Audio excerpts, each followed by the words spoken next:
Why is self-discipline important? No matter what your goals are, you most certainly have to work in order to achieve them. And if you don't have any discipline, you most probably won't put in any work, and you'll just procrastinate. Being able to delay gratification and short-term temptations is crucial if you want to be a successful person. Now, there's a big difference between being disciplined and being self-disciplined, and it's all about willpower. For example, why do you think that having a personal trainer is much more effective for losing weight? Instead of working out by yourself? Well, yeah, they might help you with some techniques you were doing wrong and teach you new ones, but the most important aspect is motivation and accountability. There's a huge difference between working out by yourself and working out with a trainer. Trainers tell you what to do, what you're doing wrong, how to do it correctly, and give you motivation. Between a person who is self-trained and a person that has a trainer who is more self-disciplined, obviously the one who does everything by himself, right? This is because nobody is telling him what to do and when to do it. The only person that is holding him accountable is himself, while the other person has a trainer that follows him every step of the way. Being self-disciplined means that you will show up, do the work, and do it as you promised you would. It also means to have good habits, and it's important for behavior change interventions, because habitual behaviors are elicited automatically, and are therefore likely to be maintained.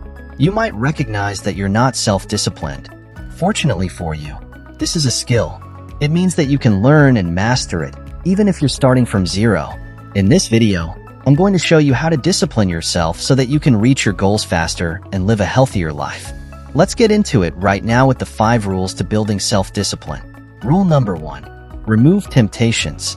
The first logical step is to remove everything that is keeping you from doing what you were supposed to do. You see, our brain is built to avoid all kinds of struggle, pain, or effort.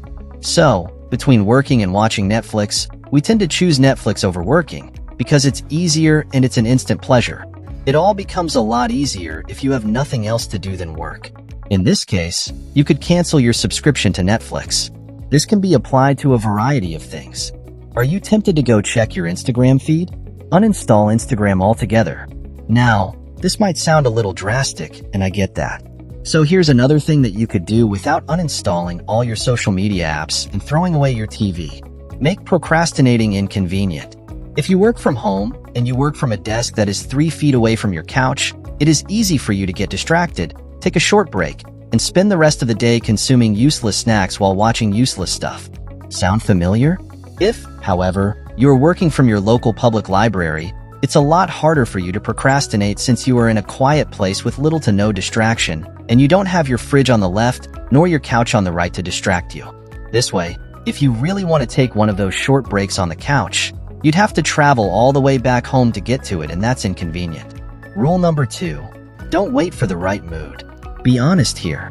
Did you ever postpone work because you didn't feel like it? We all have, and I'm going to tell you a little secret here.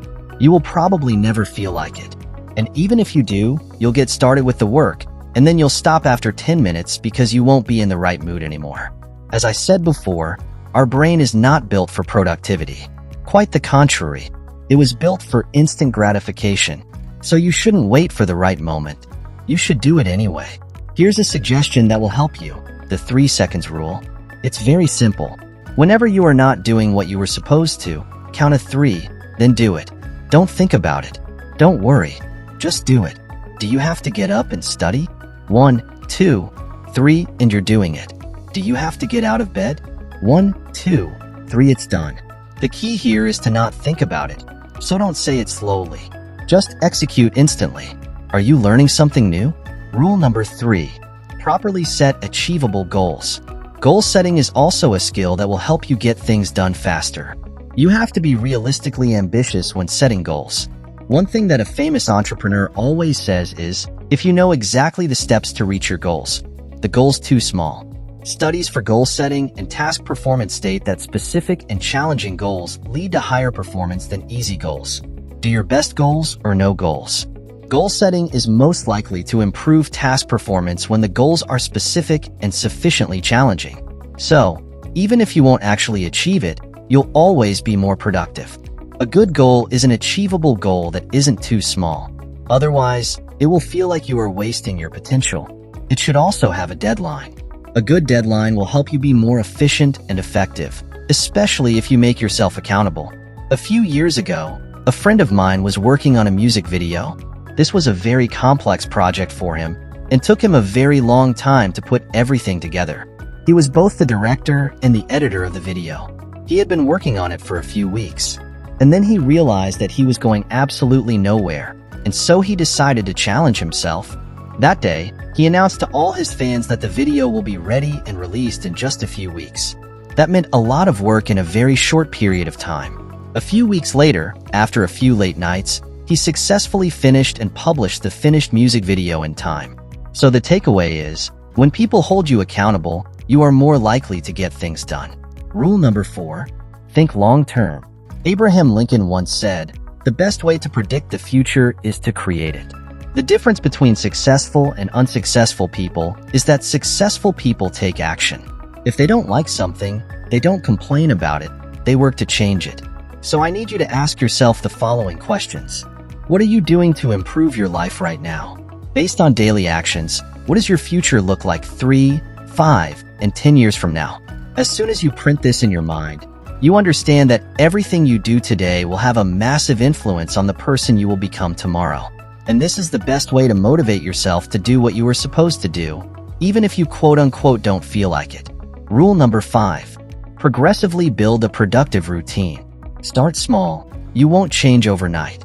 A few years ago when I got serious about my health and started exercising, which meant going to the gym and jogging, I initially hated it. It was hard, tiring, and sometimes painful. After the first 3 days, I seriously wanted to quit, but something in me told me to keep going, so I persevered. The first month was hard and very taxing on my body, but after that something weird happened. I wasn't expecting it, but I actually started enjoying exercising and going to the gym. I looked forward to it, and I also started to notice that my days were becoming more productive, and I was getting a lot more done. I had more energy, and I was also starting to look much better.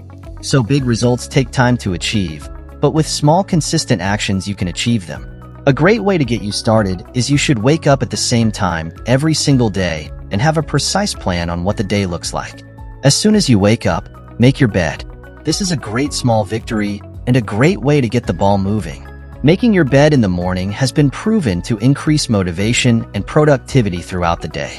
To get started on how you are going to improve your routine, start identifying areas you would like to see changes. If you want, you can make a list and group every single daily activity into positive, neutral, and negative activities. Positive activities are those that take you closer to your goal, like sending important emails, doing research, working, exercising, and so on.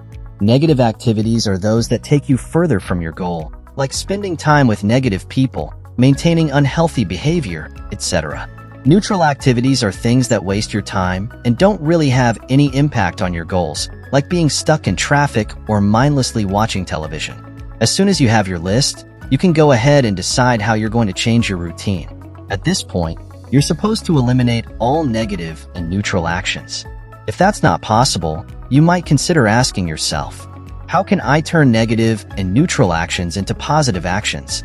For example, if you're stuck in traffic, instead of just whining and complaining, you could listen to a podcast or an audiobook. And that's it for today's video. Thanks for watching, and I'll see you in the next one.